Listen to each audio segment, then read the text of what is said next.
He's a friend of us in fighting global warming.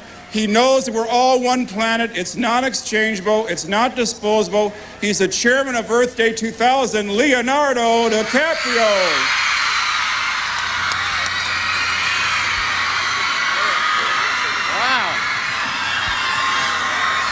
Big turnout today, huh? Thank you very much, Mayor Williams. It's a great honor for me to chair Earth Day 2000. Ever since I was a kid, environmental issues have always sparked my interest.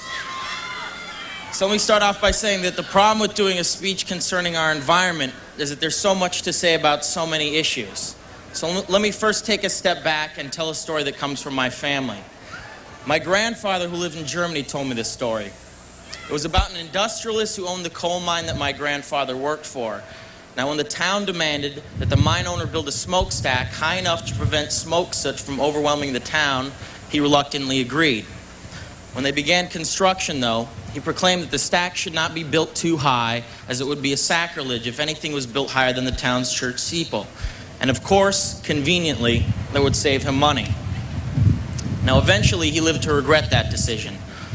Not only did all his workers get sick, including my grandfather, but he also ruined the ecology of the town.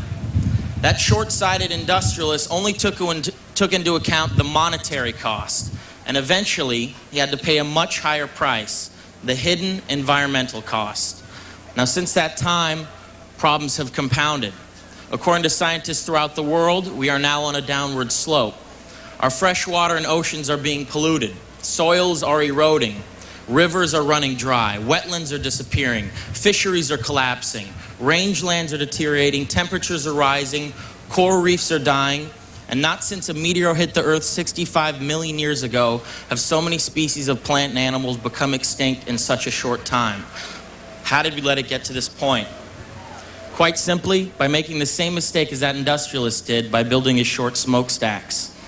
With the ever-increasing population now and the constant need to tap into our planet's non-renewable resources, we are quite frankly creating our own scenario for disaster. Which brings us to the solution, clean energy now, and the theme of this year's Earth Day.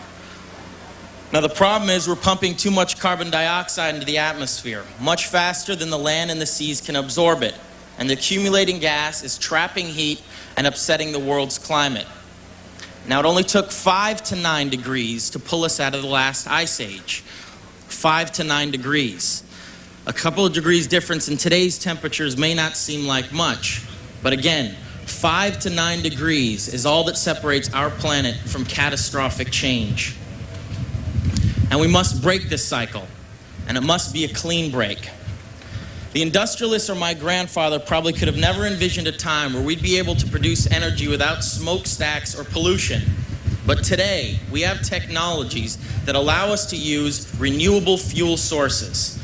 Solar technologies, for example, are real, proven, and in use right now. Wind power is a mature technology with a great track record. And the hydrogen economy is the wave of the future. But unless we insist upon their use, technologies like these will never have a chance to develop and will never become a part of everyday life. Now, the United States is only 8% of the world's population, but we produce 40% of the world's waste. And because of this, experts say that it would take 2 new worlds, in addition to our own, to provide enough resources for everyone to maintain a living standard equal to that of North Americans. 2 entire new worlds. Enough is enough. We must now set an example and move environmentalism from being the philosophy of a passionate minority, like everyone here at Earth Day, to a way of life that automatically integrates ecology into governmental policy and normal living standards. We are now entering the environmental age, whether we like it or not. And as we progress into the 21st century, anyone who considers himself a realist will have to make the environment a top priority. Now, the truth is, our planet's alarm is now going off, and it's time to finally wake up and take action. Thank you very much.